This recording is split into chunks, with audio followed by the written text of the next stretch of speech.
뭐 자잘한 뉴스보다 이번에는 이제 큰 변화인데 사람들이 관심도 별로 없는 것 같고 언론에서도 크게 안 다루는 것 같아서 제가 한번 뽑아온 건데 일단 제가 한번 언급드린 적이 있는 것 같아요. 이제 뉴노멀이 이제 나오라는 게 얼마 전에 3월 6일 날에 그 존 윌리엄스 뉴욕 연준 총재가 낸 논문인데요. 간단하죠. 뭐 해석할 필요도 없죠. 뉴노멀은 지금부터 뉴노멀이 뭡니까? 뉴노멀이. 그러니까 세상이 바뀌었다는 뜻이에요. 노멀이 보통이잖아요. 그 새로운 보통이 왔다는 거예요. 그러면 예전에는 이게 정상이 아니고 보통 상황이 아니었는데 이제는 이게 보통이다가 됐다는 말인 거는 느낌이 오시는 거죠. 자, 그럼 어떤 거냐? 지금 이제 금융위기가 터졌습니다. 물론 뭐 스토리를 끌고 가려면 엄청나게 긴데 금융위기가 터져가지고 그 금융위기를 대처하기 위해서 미국은 크게 두 가지 정책을 썼죠. 양적 완화를 했습니다. 그리고 금리 인하를 했고. 근데 그때는 뭐 당연하게 시장 위기 상황이 크니까 금리도 당연히 제로 금리까지 낮추고 제로 금리 가지고도 약발이 안 맞으니까 이제는 양적 완화라는 걸 했는데 그건 위기 상황이니까 그런 거예요. 계속 그럴 수는 없잖아요. 그래서 이제 출구 전략 얘기가 계속 나왔던 거고, 그래서 실제로 금리도 많이 올라왔고, 이제 양적 완화한 것도 자산도 축소하고 있습니다. 그러면 양적 완화 할 때도 나중에는 돌려놓을 출구 전략이 있을 거 아니에요? 출구 전략이 있을 건데, 그러면 연준에도 나름대로의 말은 안 했지만 마스터 플랜이 있었을 겁니다. 금리는 어느 정도로 올려놓고, 자산도 어느 정도는 줄여놓는다. 이거였는데 그게 조금 변경이 된 것 같아요. 변경할 수밖에 없었죠. 일단 지금 아시다시피 이제 금리 인상 얘기는 이제 쏙 들어갔습니다. 이제는 뭐 거의 끝났다고 봐도 돼요. 거의 이제 여기 두 손 들어줘야 항복입니다. 항복해가지고 이제 금리 인상이 문제가 아니라 이제 자산 기축도 한 12월 정도까지 하지 않을까라고 했는데 이제는 9월에 한 분기 당겨가지고 끝내겠다. 라고까지 나왔고 거기에서 또 놀라운 거는 지금까지는 500억 달러, 그러니까 한 달에 500억 달러의 자산 긴축이 뭐 12월까지는 이어질 것이다라는 게 시장의 예측이었다면 이제 거기서 한 발 더 나가서 한 분기를 줄이는 게 아니라 이제는 MBS를 팔고 단기채를 사겠다는데 재밌는 게 MBS를 500억 달러를 팔고 단기채를, 300억 달러를 팔고 단기채를 500억 달러를 사겠다는 거예요. 이게 이제 오퍼레이션 트위스트일 수도 있는데 자산은 그대로지만 이제 위치를 바꿔가지고 수익률 곡선을 이제 만드는 것도 있는데 계산해 보니까 안 맞았더라고요. 300하고 500이잖아요. 그러면 이 말은 뭐냐면 한 달에 200억 달러씩 돈 공급하겠다는 말이에요. 근데 이게 뭐 200억 달러라고 하니까 이제 감도 안 오시는데 뭐 한 1조 정도 뿌려야 돈 뿌리는 거 아닌가 생각을 하실 수도 있는데 이게 3차 양적 완화가 400억 달러였어요. 나중에 3차 양적 완화 한 번 더 하죠. 3.5가 되면서 850억 달러가 됐는데 그러면은 3차 양적 완화의 절반 정도가 그냥 슬쩍 개시된다는 얘기예요. 그러면 일단은 확실한 거는 연준이 뭐가 그렇게 무서웠는가도 있고 그리고 그러면 이제 출구 전략은 사실상 끝이라고 봐야 되는 그런 거죠. 그러면 금리를 올릴 때 이제 2015년 12월에 금리 올릴 때 보통 언론에서 보통 사람은 뭐라고 했어요? 금리 올리면 최대 얼마까지 올린다고 얘기했어요. 그때 적립금리 몇 프로 얘기 나왔습니까? 4%였어요. 4%. 근데 지금 얼마예요? 2.5죠. 2.5죠. 1.5나 남은 상태에서 거의 끝을 냈습니다. 그러면 뭐 1.5%라고 하면 뭐 웃을 수도 있는데 따지고 보면 4가 목표였는데 2.5면은 목표치의 절반 조금 더 가서 멈췄다는 얘기잖아요. 그러면 그리고 자산 축소도 양적 완화 이전에는 연준이 한 8,900억 달러 정도의 본원통화 그 자산을 갖고 있었는데 본원통화가 아니고 자산을 갖고 있었는데 지금 4.5조 달러까지 늘었다가 그걸 지금 줄이고 있는 상태였다가 이게 1조 달러 후반대, 2조 달러 후반대냐 뭐 이런 정도 예측이 나왔었는데 그게 지금 이 스케줄로 보면은 킥해봐야 3.5조 달러에서 멈춘다는 거예요. 그러면 출구 전략이 사실상 출구가 아닌 건 이제는 금리를 못 올린다는 거고 자산도 더 못 줄인다는 거야. 그러면 생각보다 많은 돈들이 시장에 남아있게 된 겁니다. 이게 뉴 노멀이라는 거예요. 예전 올드 노멀은 8천억, 9천억 달러. 그리고 지금 뉴 노멀은 뭡니까? 3조 달러 이상의 연준 자산과 그리고 2.5가 거의 꼭지라고 보여지는 금리 인상 사이클이에요. 그러면 이제 앞뒤가 얘기가 굉장히 달라지는 겁니다. 달라지는 건데 심지어 이제는 금리 인상은 끝나고 이제 여기 보시면 동결도 줄어들고 있어요. 뭐가 뜹니까? 인하 가능성이 높아지고 이건 가능성이 높아지기보다는 정확히 말씀드리면 시장이 요구하고 있다고 봐야 되는데 지금 시장은 연준한테 특히 파월한테 단단히 삐져 있어요. 왜 그러냐? 일단은 뭐든지 이제 초보 시절에 사고를 치는 거야 뭐 그럴 수 있습니다. 근데 이제 신입 사원이 사고 치는 거하고 연준 의장이 실수하는 거는 이제 무게감이 다르죠.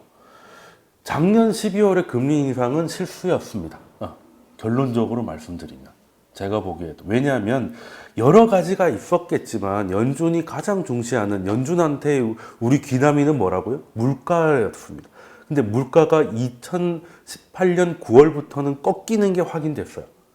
그러면 이렇게 시장이 부담을 느끼고 꼭 연준이 주식 시장을 부양시키기 위해서 액션을 취해야 될 필요는 없습니다. 오히려 그렇게 되면 시장이 연준을 조종하게 되죠. 이렇게 흔들는데도 뭐 너 이렇게 인하 안 할 거야 이런 식으로 나올 수 있기 때문에 연준은 거기에 대해서 일절 코멘트를 안 하는 게 관례고 그래야만 돼요.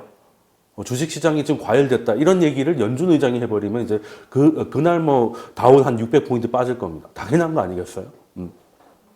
원래 해서도 안 되고 그런 건데 이게 지금 12월에 금리를 올린 거는 지금 와서 봐도 연준이 뭘 보고 했는지 약간 의아한, 약간 그래서 여기서 약간 초보 티가 난 것 같아요. 옐런 의장이 뭐라고 했습니까? 그냥 올리지 말라는 식으로 분위기를 띄워줬거든요. 훈수를 준 거죠. 훈수를 줬는데 뭐 트럼프가 하도 뭐 자른다고 해서 열받아서 일단 올리고 보자 했는지는 모르겠으나 일단 올린 이유는 어떻게 됐냐면 일단 금리가 연준이 금리를 올리면 채권 금리가 어떻게 돼야 돼요? 올라가야 되죠. 금리를 올린다는 말은 뭐 때문에 올려요? 인플레이션 때문에 올리는 거잖아요.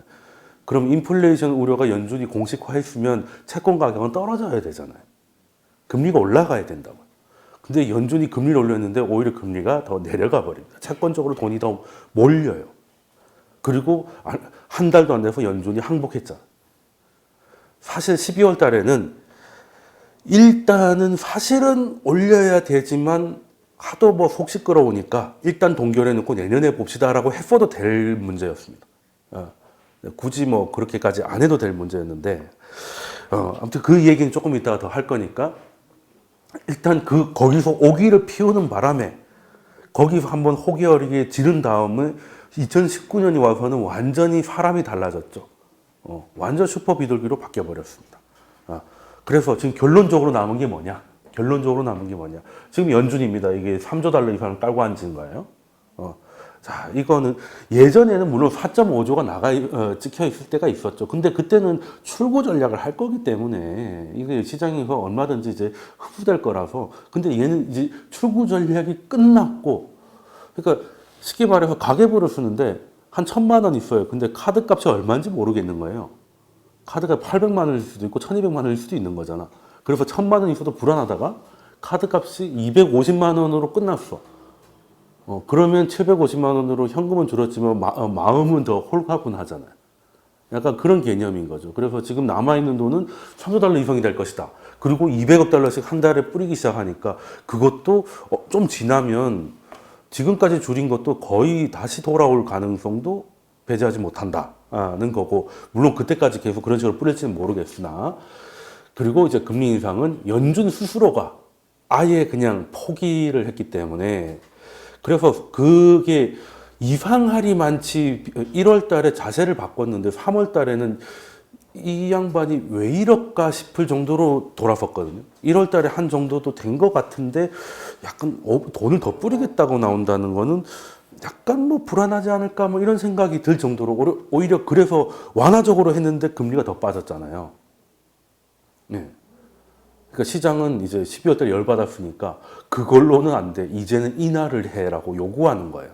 그래서 지금 그것 때문에 장단기 금리 차도 뒤집어진 것도 보니까 이제 곧 인하하겠네. 그렇잖아요. 1월 달에 폭이 3월 달에는 그냥 거의 뭐 양적 완화까지 약간 내비치고 조금만 있으면 인하하겠네. 그래서 그 장기 금리가 더 내려옵니다. 그래서 뒤집어졌죠. 물론 공식적인 역전은 아니었습니다. 그리고 3개월 모라고 10년 모로 다시 돌아왔어요. 일시적인 거였습니다.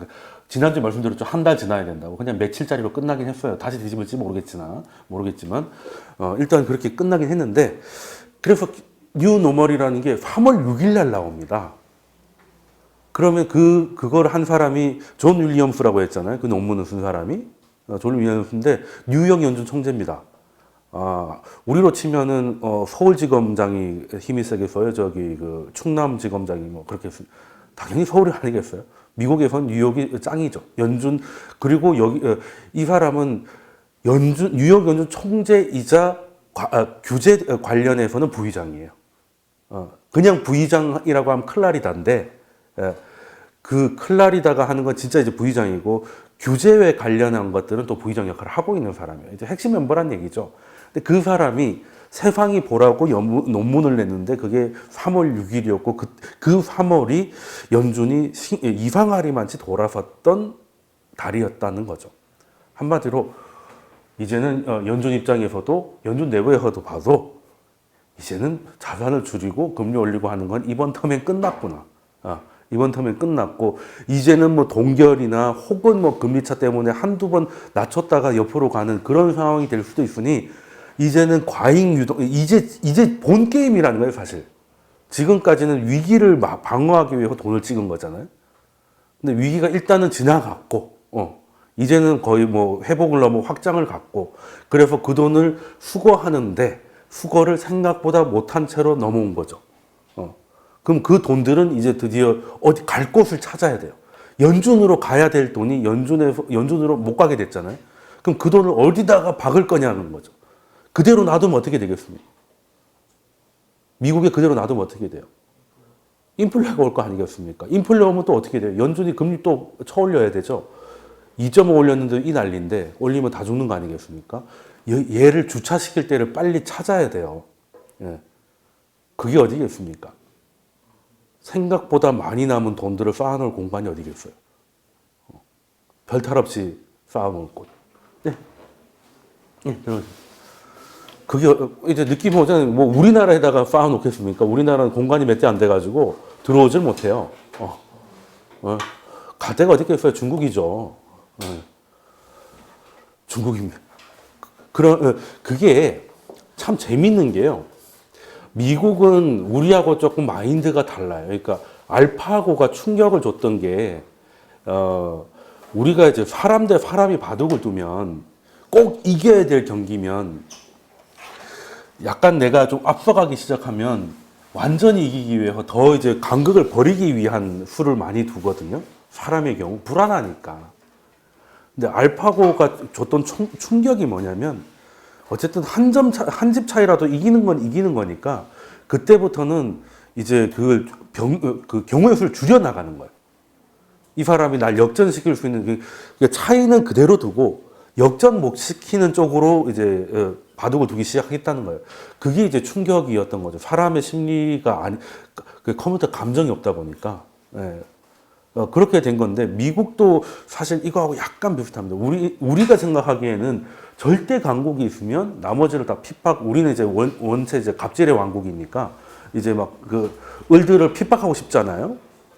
근데 미국은 독특한 나라입니다. 미국은 좀 독특한 나라예요. 그러니까 미국은 세계는 사실 뭐 미국과 안 미국 두 개만 있다고 봐도 되는데 그 미국 혼자서는 안 됩니다. 왜냐하면 미국은 제조업이 없잖아요. 제조업이 없기 때문에 누군가가 만들어서 자기한테 공급을 해야 돼요. 그걸 내가 찍은 돈으로 주고 사올 수 있게 만들어야 되는데 그러려면 전제 조건이 내가 소비할 수 있는 그러니까 미국의 GDP의 70%를 74%를 차지하는 소비가 그대로 운영될 수 있는 정도로 그 서플라이 체인을 갖고 있으면서 그리고 우리 말을 잘 들어야 돼. 잘 듣는다는 말은 뭐냐? 달러 베이스에 들어와야 된다. 열심히 돈을 벌어가지고 그 달러를 가지고 다시 우리한테 갖고 와서 채권을 받아가는 이런 순환의 그 달러 본위자 안에 들어와야 되거든요. 뭐 그 한국, 일본 다 그렇잖아요. 소위 말하는 수출 주도인 국가들이 다 이렇게 사는 거 아니겠습니까? 자국민들 좀 아직 못 살 때 싼 인건비 가지고 물건 열심히 만들어가지고 미국에 팔아요. 그럼 이제 그 나라는 못 사는 나라니까 그 나라 돈은 의미가 없잖아요. 그래서 이제 달러가 들어옵니다. 그럼 그 달러를 가지고 뭐 포항제철도 짓고 뭘 해가지고 점점점 스케일을 키워가요. 그러면서 이제 돈을 많이 쌓아가잖아요. 그래서 저축을 많이 한 게 외환보유고고, 외환보유고가 많으면 이 나라는 망해도 저기 고간에 재워놓은 달러가 있으니까 그 돈 받아오면 되니까 이 나라하고 거래를 트자, 이런 식으로 이제 돼왔던 거지 않습니까? 중국도 마찬가지예요. 자, 이게 지금은 전 세계가 비슷하게 통화 정책을 씁니다. 근데 재밌는 건 연준은 미국 중앙은행이지 세계 중앙은행이 아니잖아요. 그런데 명분은 미국 중앙은행인데 역할은 세계 중앙은행이 맞아요. 대놓고 말을 못해서 그렇지. 지금 한국은행이 뭐 금리 올리고 낮추고 하는 거, 물론 한국은행이 할 수 있는 거 딱 하나 있습니다. 내수 죽이는 거. 금리를 쳐올려가지고 우리 자살합시다. 정책적 자살이라고 하거든요. 우리 한번 자살한 적 있지 않습니까? 1.75로 올렸을 때 부동산 잡겠다고 올려가지고, 이제, 기생충을 잡겠다고 보일러를 엄청 올려가지고 사람도 떠 죽는 이런 상황인데, 그 외에는 한국중앙은행이 뭐 할 게 별로 없어요. 왜? 중요한 건 달러의 방향이니까. 달러의 방향은 우리가 정하는 게 아니잖아요. 근데 그 방향에 굳이 칼을 거꾸로 잡아가지고 이제 맞겠다고 하면 뭐 말릴 수는 없는 건데요. 그러면 일단 미국 같은 경우는 80년대 때 볼커가 나와가지고 폭력적으로 금리를 올려서 일단 물가를 잡았잖아요. 근데 물가를 잡았는데 결과적으로 어떻게 됐냐면 다 생산 체인이 밖으로 다 나가버렸죠. 금리가 너무 높으니까 여기서 정신이 나가지 않았으면 공장 짓고 할 리가 없지 않습니까? 그러니까 멕시코로 나가고 그래서 나프타 하고 했잖아요. 그랬다가 예전에는 뭐 미국 나름대로 그래서 그리고 그때는 연준이 이렇게 소통을 하지 않았어요. 기자회견 이런 거 없습니다. 암호문 같은 거 틱 던져놓고 금리를 그냥 마구잡이로 올려요. 또 낮출 때도 마구잡이입니다. 어느 순간에 금리를 올렸다면 0.25인데 그거 생긴 지도 그린스펀이 만든 거예요. 그 볼커 때는 0.75 이런 식으로 올렸습니다. 여러분이 그때 주식을 했으면 와 진짜 쫄깃합니다. 주식이 좀 괜찮아가지고 이제 열심히 이제 대출 좀 받아서 넣어놨는데 자고 일어났더니 미국 중앙은행장 볼커가 0.75로 올렸다. 이제 오늘은 이제 컴퓨터를 안 봐야죠. 그때 컴퓨터도 없었겠지만 그냥 시장이 하한가에 꽂히는 거라고 보면 됩니다. 그런 거 아니겠습니까? 그리고 그에 대해서 기자회견 따위 없습니다. 이상한 암호문 같은 거 가지고 해석하고 앉아 있어야 돼요. 그랬는데 지금은 그래도 많이 좋아졌죠. 많이 좋아졌고 기자회견도 하고 하는데. 어찌됐건 그때는 또 우리가 또 금융시장 개방이 안 돼가지고 우리도 약간 지금의 중국 같은 모습을 하고 있었잖아요. 우리도 그때 고시환율하고 했던 거 기억나시죠? IMF 이전에는 우리도 중국하고 별 다를 거 없었습니다. 그랬는데 2001년부터 그러니까 95년도, 98년도가 참 재미있는 해인데 그때 제가 강의 때 자주 등장하는 해입니다. 금리차 역전이 될 뻔하다가 연준이 금리를 낮춰가지고 피해갔던 두 번 사례가 있는데 그게 95년, 98년이거든요. 그러면 버블이 약간 끼다가 꺼지기 전에 확 피해줬고 다시 끼다가 또 피해줬잖아요. 그러면 이제 버블이 한 3번 끼는 거 아니겠습니까? 그게 이제 닷컴 버블인데 이게 그리고 닷컴 버블이 터졌던 2001년에 재밌는 일이라고 미안하고 놀라운 일이 벌어지죠. 9.11이 터집니다. 9.11이 터져요. 그러면 지금 와서 보니까 그냥 그 하나의 이벤트였겠지만 당시에 미국 본토 뉴욕이 공격받는다는 거는 헐리우드 영화에서나 그리고 헐리우드 영화에서도 아프가니스탄 빈라덴 이런 게 아니라 화성인들이 미국을 공격하는 거지 미국은 외계인들만 공격할 수 있는 나라였잖아요. 그러니까 맨날 우주하고 싸우지 않습니까? 외계인들 싸우면 왜 미군이 나갑니까? 그렇잖아요. 그랬는데 그런 충격이 어마어마했을 것이고, 그러면 이제 뭔가를 좀 해야 되고, 이게 분위기가 안 좋아지고, 그리고 금융시장은 이제 버블에서 무너지고 있으면 미국 생각에서는 그때 금리를 4% 정도 내려요, 결론적으로. 5% 넘었던 게 1%까지 떨어지죠. 근데 그렇게 되면 어떻게 되겠어요? 미국 혼자 낮추면 어떻게 되겠어요? 닷컴 붕괴도 나스닥 중심이었고, 우리나라 뭐 코스닥도 장난 아니긴 했지만, 아시잖아요. 그때 디지털 조선일보가 그냥 조선일보보다 더 컸다는 거. 그래서 그때 회사 이름 앞에 인터넷 붙이는 게 대유행이었습니다. 그래서 이제 목장갑 만드는 회사까지 디지털이라는 말을 쓰고, 뭐 그랬어요. 뭐 바꿔더라도 붙여놓고 팔을지 했어야 되겠네. 그때 미국 혼자 낮추면 달러 가치가 급락하잖아요. 달러 가치가 급락하면 금리 낮추기 효과가 생겨야 안 생겨요? 미국은 결국엔 다 수입인데. 그래서 미국이 어떻게 하냐면 2001년이 참 재밌는, 지금 글로벌 통화 정책 공조가 처음 이루어진 게 2001년이라고 봐도 돼요. 물론 뭐 플라자 합의나 이런 것들은 이제 일본 까기가 이제 돼버린 거고 뭐 그런 합의가 있었지만, 그냥 플라자처럼 뭐 누구 하나가 뒤집어 쓰는 게 아니라 우리 같이 이 위기를 벗어나기 위해서 뭐 공동 성명을 하고 손을 잡고 사진 찍고 하는 이 그림이 2001년에 시작됩니다. 근데 그냥 미국이 가가지고 야, 우리 지금 닷컴 붕괴가 되고 있고 9.11이 터졌으니까 금리 낮춰야 되니까 나만 낮추기 좀 어쩌거니 너도 낮춰라고 한다고 오케이 하겠습니까? 안 하죠. 그래서 주요 중앙은행들하고 미국이 그때 통화 수합을 해줍니다. 그러니까 미국은 지금 금리 인하를 하고 싶은데 다른 나라들은 인하를 할 상황이 아니었단 말이에요. 아닌 상황 국가들이 많아요. 그러면 경기가 뭐 나쁘지 않은 상황에서 금리를 이런 식으로 많이 낮추면 인플레이션이 올 수 있고, 그러면 인플레이션이란 말은 우리나라로 계산하면 환율이 올라간다는 거잖아요. 환율이 올라가면 이제 국내에 들어와 있는 해외 자금들이 또 유출 압박이라든지 이런 거에 시달릴 수 있으니까 걱정하지 마. 필요하면 우리 통장에 달러 빨리 갖다 써. 이거예요. 그래서 통화 수합을 서로 걸어 놓는 거예요. 동아줄을 서로 걸어 놓는 거예요. 그래서 같이 뛰어내리는 겁니다.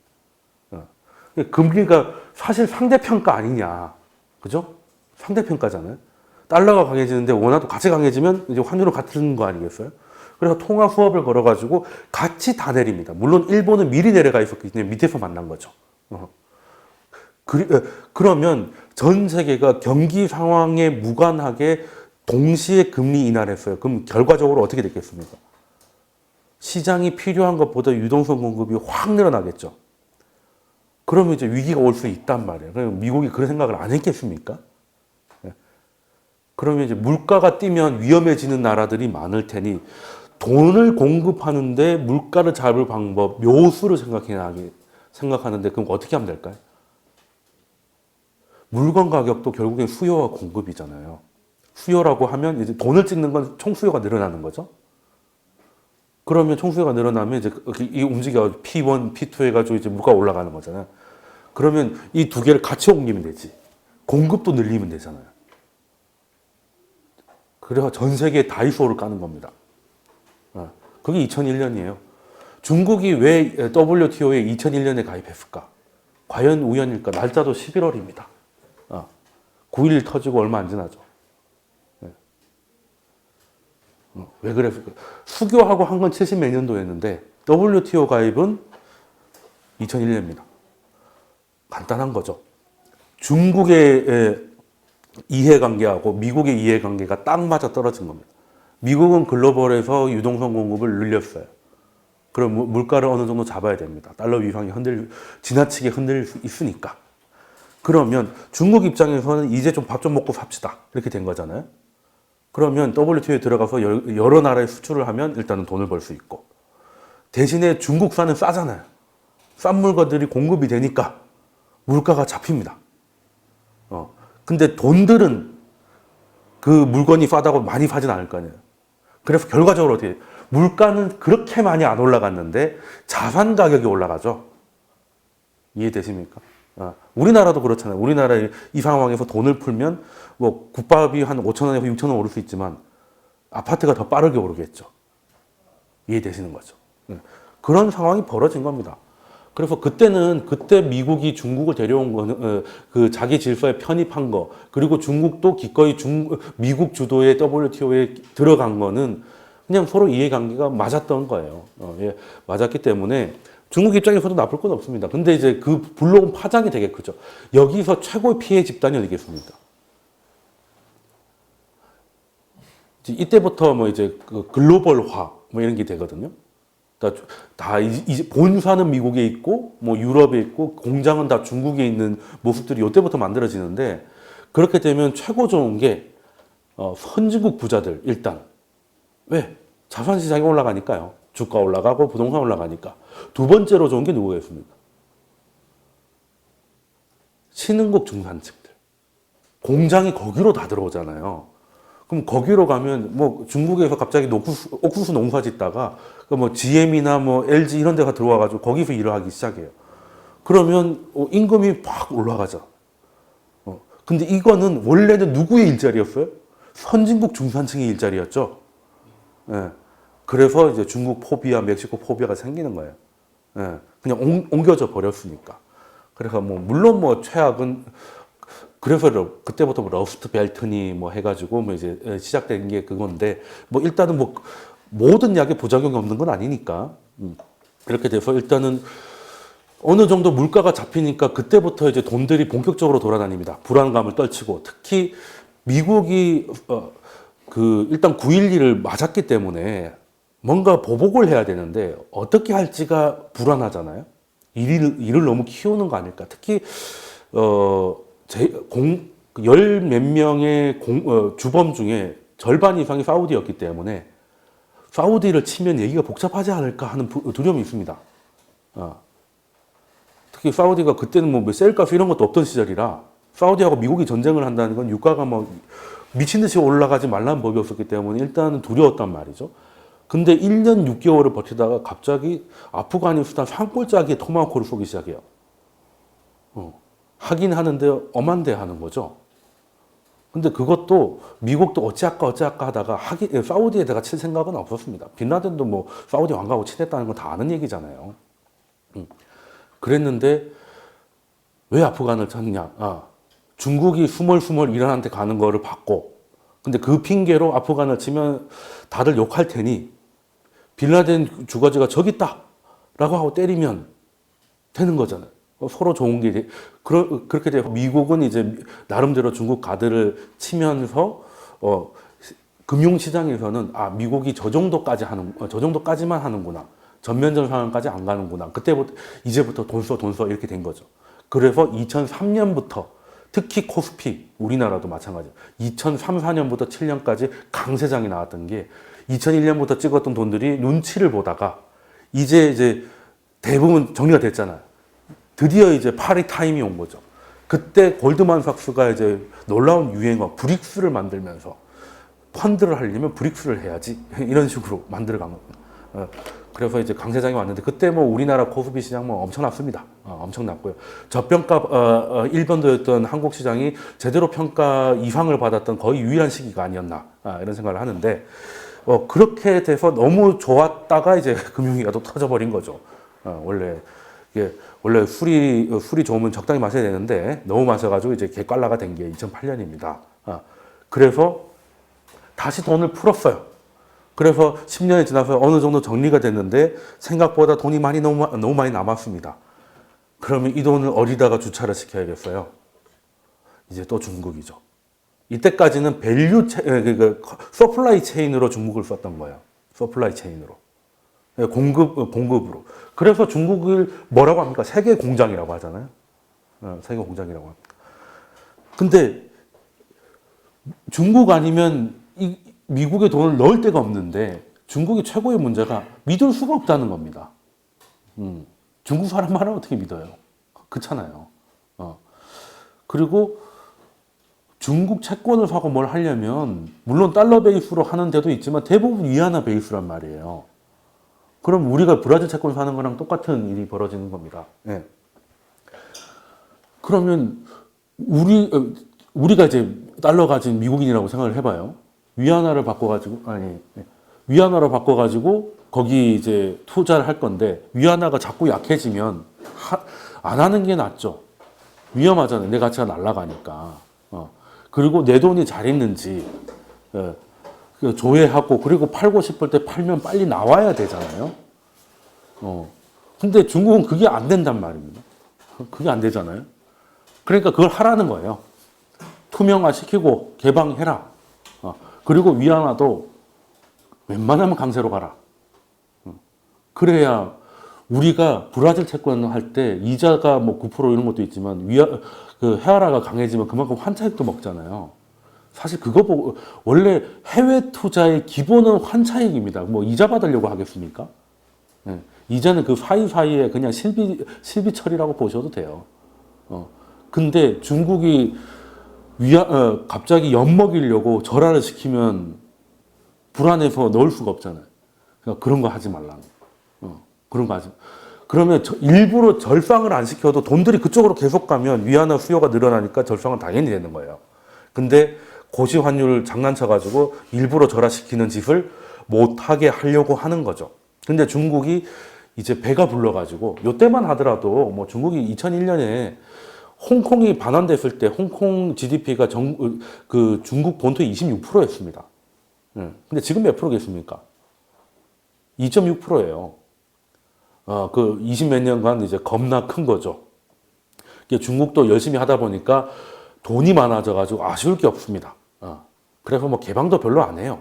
뭐 해외 자본 안 들어와도 뭐 우리 안에서도 돈이 넘치는데 뭐 하려고 속 시끄럽게 하다가 그래서 미국이 이제 쟤네들 뭘 믿고 저래 설치냐라고 했더니 돈을 많이 벌어서 저런다가 된 거잖아요. 그래? 그럼 돈을 못 벌게 하면 되겠네? 이거예요. 그게 이제 무역 분쟁이잖아요. 관세 때려버려 그냥 이거잖아요. 그래서 지금 이제 졸라게 지금 씨름하고 있습니다. 씨름하고 있어요.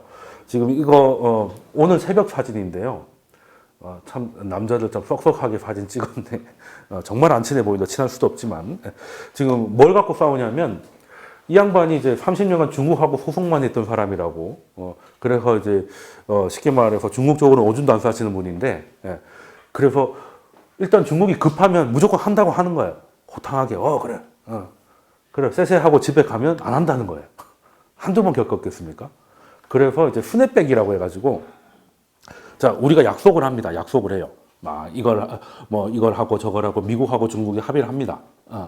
그래놓고 중국이 안 지킬 게 뻔하니까 안 지키는 게 확인되면 바로 관세를 25% 때려버리고 중국은 거기에서 아무 말 하지 않는 거에 사인해라요. 중국 입장에서는 졸라 좀 모욕적이죠. 넌 믿을 수가 없어 양아치니까 이거잖아요. 근데 미국에서는 이 파일을 못 받으면 합의를 하나만 하라는 거죠. 워싱턴 도착하면 이미 또 생각 바뀌어가지고 또 이제 무슨 짓을 할지 모르는 놈들이니까. 근데 해야 되지 않겠습니까? 중국도. 뭐 중국이 아무리 커봐야 미국한테 까불 건 안 되는 것 같고요. 그래서 약간 이제 사인을 할까 말까 펜을 집었다 뭐 이런 얘기가 나와가지고 요즘 이제 분위기가 조금 좋아진 겁니다. 했는지 안 했는지 몰라요. 그리고 이번에 좀 좋았던 거는 이제 블룸버그에서 이제 카더라 식으로 나왔는데 확인은 안 됐는데 뭐 그런 거 있잖아요. 확인이 안 됐다는 말을 언론에서 뭐라고 합니까? 정통한 소식통에 따르면 있잖아요. 소식통이 누군지 말 안 하면 그냥 카더라라는 겁니다. 근데 어디서 들었는데요? 라고 말을 못 하니까 그냥 정통한 소식통에 따르면 특히 이제 이 사람이 하고 레리 커들로나 이런 사람이 중국을 싫어하는 게 도둑놈이라는 거잖아요. 맨날 뺏기고 훔친다 이거잖아요. 근데 중국은 뺏기고 훔쳐가지고 커온 나라라서 지금 와가지고 그걸 지킨다는 게 말이 안 되거든요. 말이 안 돼. 미국도 대강 알고 있습니다. 가보니까 다 짝퉁인데 뭐. 그러면 그냥 경제를 하지 말라는 것밖에 안 되는 거거든요. 오히려 짝퉁이니까 더 좋습니다. 말씀드린 차가 껍데기는 BMW, 안은 벤츠라고. 그 예전에 왜 그런 거 있지 않습니까? 그 남대문에 가면 비싼 걸로 박아달라면 이제 그 폴로하고 머신하고 섞어가지고 이제 펭귄이 말 타고 있는 거 막 오바로크 쳐주고 했던 거 말도 안 되는 뭐 그런 게 있었잖아요. 중국이 현재 뺏기다 못해 거기까지 갔으니까 그리고 잘 뺏깁니다. 처음에 에어팟 처음 나왔을 때 뭐 귓구멍이 다 막힌다 뭐 이런 거 있잖아요. 대형 에어팟이었다가 이제 크기 똑같아졌어요. 음질이 좀 구려서 그렇지. 그런 상황이다 보니까 지재권 지켜라는 중국 보고는 그냥 장사하지 말라는 얘기밖에 안 됩니다. 근데 미국 입장에서는 이제 열받는 거죠. 그래서 이제 중국이 뭐라고 했냐면 그냥 일단은 시간이 많이 걸리니까 그래도 우리가 그냥 훔쳤는데 돈을 좀 내겠다. 뭐 로열티 식으로 이런 식으로 해가지고 좀 시간을 좀 길게 가져가지고 해결하면 안 되겠냐라고 얘기를 했다는 카더라가 좀 돌아가지고 조금 분위기가 좋았습니다. 뭐 그래도 중국이 그래도 나름 짱구로 굴리고 있구나 생각을 할 수 있는데 어찌됐건 일단 근데 정작 이런 것 때문에 싸우는데 다른 것들은 의외로 빨리 돼요. 지금 뭐 순회백 조항이라든가 뭐 아니면 지적재산권이라든지 뭐 관련돼 가지고는 서로 막 지금 신경전을 벌이고 있는데 의외로 별로 소리 없이 잘 합의가 되고 있는 게 자본시장 개방 쪽이에요. 그리고 미국이 뭔가 지금 뭔가 빨리 좀 움직이고 있습니다. 빨리 움직이고 있어요. 이거는 뭔가 거기서 얘기가 됐다는 소스가 없으면 움직이지 않을 액션들을 한다는 거예요. 일단 지금 뭐 잘 아시겠지만 중국 상해 A주가 5%에서 20%로 늘어났다. 이건 잘 아실 겁니다. 그것 때문에 이제 코스피가 좀 피곤한 것도 있죠. 근데 주식 시장은 사실 작아요. 진짜 큰 돈은 채권으로 들어가잖아요. 근데 중국 채권이 글로벌 지수에 들어갔습니다. 이게 진짜 대박 뉴스예요. 이건 원래 중국 채권은 아무도 안 믿는 거죠. 중국 채권 원래 기관이나 은행들은 규제가 있어가지고 그 하이힐드 채권에 투자를 못 하게 돼 있어요. 위험하게 투자했다가 날아가면 은행 위험하면 금융위기 가는 거니까 그래서 특정 등급 이하는 아예 개인들만 할 수 있어요. 개인들 죽는 거야. 뭐 하루 이틀 죽는 게 아니니까. 그럼 예를 들어서 뭐 BBB 이상만 투자가 가능. 그래서 BBB가 굉장히 중요하거든요. BBB 밑으로 가면 그냥 개인들밖에 없어가지고 그냥 정크 펀드라고 하죠. 예, 그 정크 푸드 할 때 그 정크입니다. 근데 그걸 또 보통 정크라고 하는데 미국에서는 뭐라고 하면 차이니스 페이퍼라고 해요. 예, 그 쓰레기 종이장을 이제 중국 종이라고 얘기합니다. 예, 그 자기들이 그냥 근데 우리는 정크를 많이 쓰는 게 중국이 싫어하니까. 뭐 이번에 뭐 예를 들어서 아시아나가 차이니스 페이퍼가 됐다. 그럼 우리나라 사람들 좋아하거든요. 중국하고 뭐 했나 보다. 그게 아니죠. 쓰레기가 됐다는 얘기예요. 은행들이나 이런 것들 다 팔아야 된다는 얘기입니다. 그래서 그냥 뉴욕에서는 차이니스 페이퍼라고 할 정도로 비하하는 중국 채권을 지금 IB하고 미국 뭐 연기금 이런 데서 살 수 있도록 해준 겁니다. 왜? 그 정도로 채권이 없어요. 채권이 너무 귀한 몸입니다. 지금 뭐 주식 많이 올랐다가 주식법을 얘기하는데 채권법을 얘기를 왜 안 할까? 지금 채권이 너무 비싸요. 너무 비쌉니다. 아니 이렇게 돈이 많이 풀렸는데 인플레이션에 취약한 채권 가격이 저렇게 높다는 게 말이 안 되는 거잖아요. 근데 말씀드렸다시피 수급의 문제입니다. 뭐 연기금이 됐든 뭐 생명보험 업계가 됐든 뭐가 됐든 그냥 무조건 자금의 얼마 이상은 뭐 어느 등급 이상의 안전국채를 가져라 이거거든요. 그러니까 싫어도 마이너스를 보면서도 사는 거예요. 근데 사다 보니까 우리나라도 이제 완전 이제 선진국 채권 대접을 받은 지 좀 됐습니다. 근데 이제 우리나라도 한계가 있으니까 근데 기금은 점점 커지잖아요. 수요를 못 따라가니까 이제 하나씩 둘씩 넣어주는 겁니다. 그게 이제 중국이 된 거예요. 그래서 제가 이제 부산 사람이지 않습니까? 그래서 이제 해산물이나 이런 건 뭐 당연히 좋아하겠죠. 어릴 때는 회가 다 이런 건 줄 알았어요. 안 하고 회라고 아십니까? 예. 부산에서 특히 어릴 때는 이게 정말 쌌어요. 그래서 제 친구도 안 하고 회만 먹다가 다른 거를 먹고 충격을 받았대. 회가 다른 게 있다는 거를. 그 정도로 이렇게 쌌는데 지금 가서 옛날 생각이 나서 먹었더니 이렇게 그냥 햇반 정도의 양에 한 4만 5천 원씩 받더라고요. 뒤집니다. 예전에는 그냥 싸구려 음식이었는데 서민들의 음식이었는데 지금은 이제 고급 음식이죠. 그게 왜 이 얘기를 하냐면 중국 채권이 안 하고 해처럼 됐다는 겁니다. 이제는 당당하게 이제 투자 등급 채권으로서 G2의 국채가 돼버린 거예요. 이게 지금 어쨌든 뭐 채권 시장 하면 미국 국채가 짱입니다. 미국 국채 시장은 한 40조 달러 정도 돼요. 어마무시한 거죠. 어마무시한 거고 2등은 어디겠습니까? 일본입니다. 일본. 일본 한 12조 정도, 12조 한 6천억 달러 정도 되는데 중국 채권이 지금 2천억 달러 모자란 3위입니다. 12조 달러 넘어가는 거죠. 근데 일본은 이미 글로벌 지수에 들어가 있을 거고, 네. 근데 중국은 쓰레기 취급을 받았는데도 여기까지 온 거예요. 근데 이제는 쓰레기가 아니라 유기농 마크를 달았으니까, 그러면 이제 글로벌 지수에 편입됐다는 건 채권도 인덱스로 따라가죠. 그러면 이제부터는 중국 채권의 비중이 뭐 2%였다가 6%로 늘어나면 이렇게 되는 겁니다. 그러면 그 4%만큼 사야 되는 거예요. 그러면 그 돈들이 다 중국으로 들어가는 거죠. 그렇게, 근데 미국이 왜 이렇게 빨리 움직일까?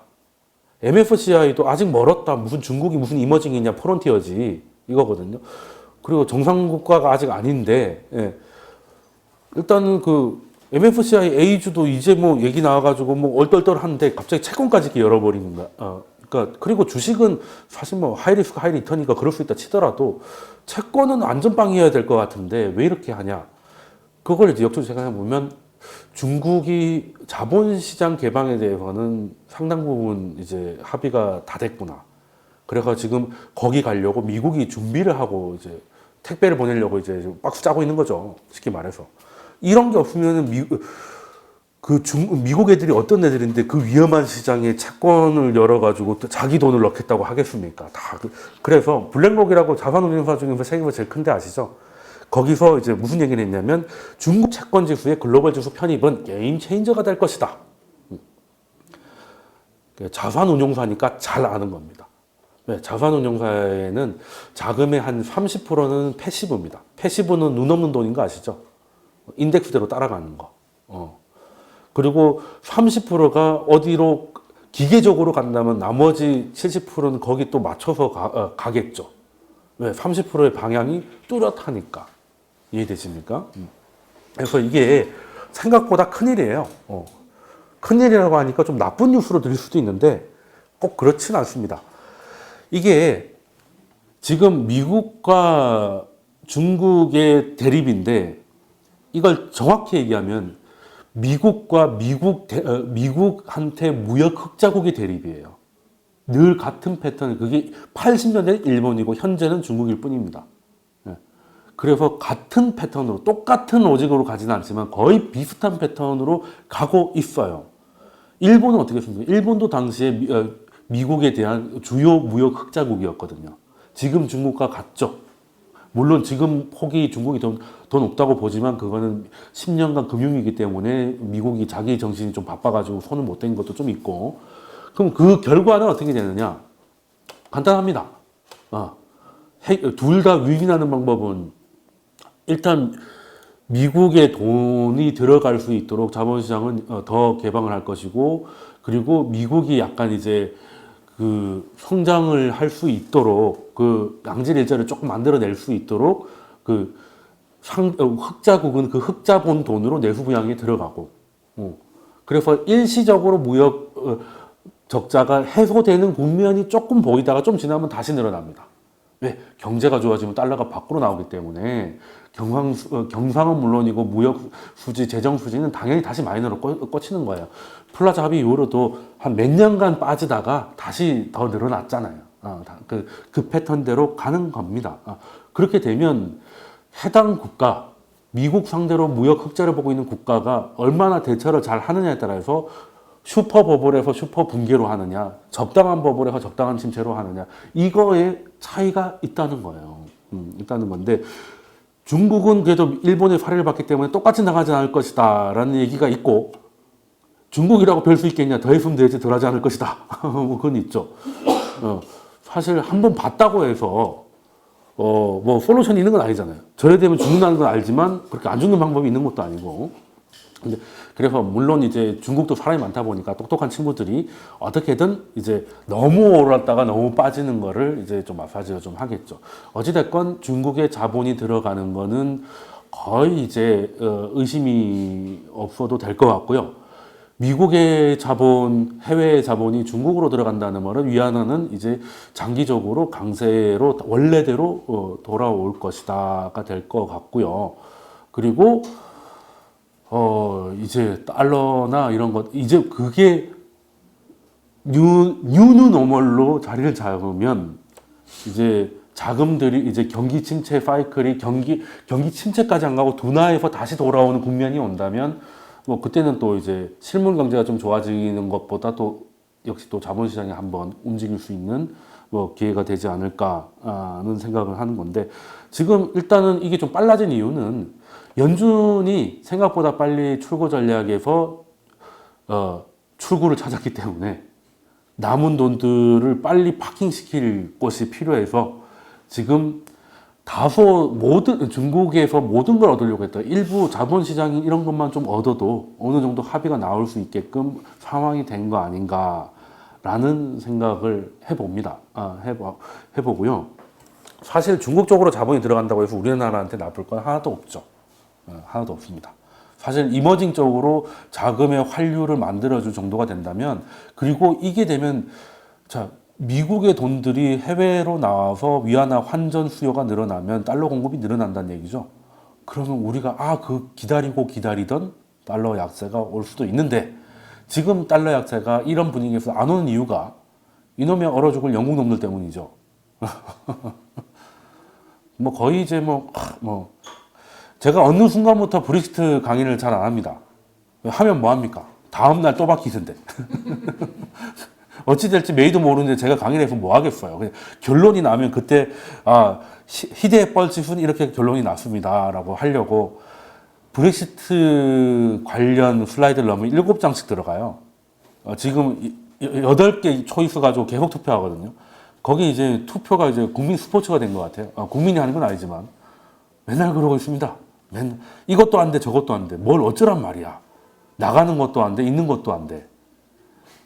그러니까 참 역대급이긴 하죠. 이게 어떻게 될지 모르겠습니다. 어떻게 될지 모르겠는데 여하튼 영국한테 좋은 일은 하나도 없다. 하나도 없다는 거고 이거는 좀 어느 정도 가닥이 잡히면 그때 말씀드리고 싶은데 일단은 그것 때문에 그리고 중국이 열받아가지고 그때 자동차에 일시적이지만 40% 관세 때린 적이 있거든요. 그것 때문에 어이없게 뭐 미국 차는 원래 수입이 안 돼서 40%든 400%든 상관없었는데 갑자기 이제 독일이 두드려 맞는 바람에 유럽 경제도 좀 안 좋아지고 그리고 영국대로 뻘짓하고 독일은 차가 안 팔리고 영국에는 헛짓거리를 하니까 유럽이 지지부진하니 유로화가 강할 리가 없고 그러니까 달러는 내려가고 싶어도 못 내려간 겁니다. 그래서 이머징은 반등을 하려고 해도 반등하기엔 달러가 너무 높은 거예요. 그냥 그 상태로 여기까지 오고 있는 겁니다. 그게 좀 1, 2월에는 어떻게든 해결되겠지 했는데 3월부터 조금 분위기가 안 좋아진 게 뭐 이렇게 길어? 왜 이렇게 오래 걸려? 이렇게 된 거죠. 근데 조금 더 걸릴 것 같아요. 특히 영국 문제 저거 어떻게 될지 모르겠는데 근데 뭐 계속 이 상태로 있을 수는 없으니까 어떤 결론이든 나오겠죠. 그래서 금융시장이 제일 싫어하는 건 뭐다? 어떻게 될지 모른다는 거예요. 영국이 그냥 모든 걸 내려놓고 나가겠다 하면 그 나름대로의 액션이 나올 수 있고요. 영국이 자존심 졌고 뭐 그냥 소프트하게 뭐 하겠다 하면 또 그 나름대로의 투자 전략이 나오는데 지금 어떻게 될지 모르니까 아무것도 못 한다는 겁니다. 그러니까 글로벌 자금 흐름이 여기 찔끔 저기 찔끔이에요. 이랬다가 저랬다가요. 눈치 보기니까 지금 같아서는 뭐 할 게 없다는 거죠. 할 게 없습니다. 그래서 그냥 골고루 사는 겁니다. 골고루. 어떻게 될지 모르니까. 그냥 적당히 뿌려놓고 사는 수밖에 없는 상황이고 근데 이게 또 어떻게 될지는 모르는데 사실 무역 분쟁도 어쨌든 뭐 얘기는 나오고 있지만 아직 결론 아직 안 나왔죠. 뭐 유럽은 말할 것도 없죠. 뭐 이런 상황이 되다 보니까 지금이 약간 1, 2월에 강한 반등 이후에 3월 달에 조금 재미가 없었는데 4월 달에는 어떻게든 좀 방향성을 좀 찾아줬으면 좋겠다는 생각을 하면서 잠깐 5분 쉬었다가 이어가도록 하겠습니다.